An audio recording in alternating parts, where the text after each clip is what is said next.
Here's the shocking truth. Make money isn't a sinful phrase, when the money is born from obedience and directed by purpose. God doesn't need you to be rich, but He does want you to be fruitful.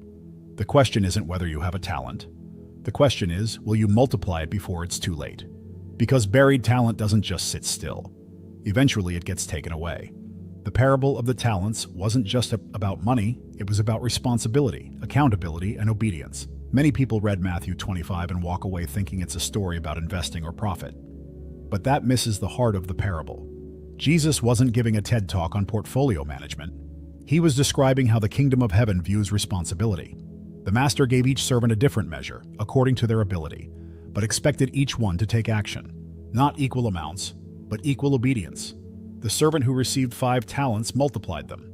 So did the one with 2. But the one with 1 did nothing. Not because he lacked ability, but because he lacked courage and clarity.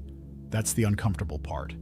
He knew who the master was, but still chose inaction. In the context of a Christian business, this is huge. God is not only watching what you receive, He's watching what you release back through stewardship.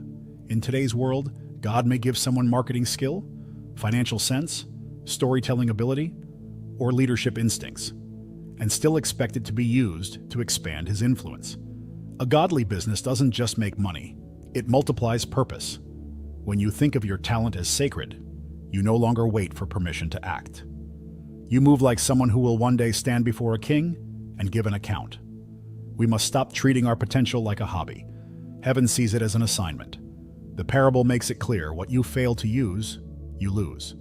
And this isn't just about judgment. It's about missed opportunity, legacy, and eternal impact.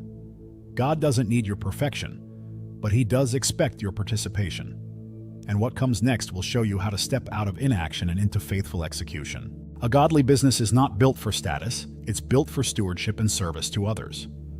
There's a growing temptation among believers to chase success just to prove a point, to show the world that Christians can be rich, powerful, and influential. But God never called us to flex our blessings. He called us to steward them.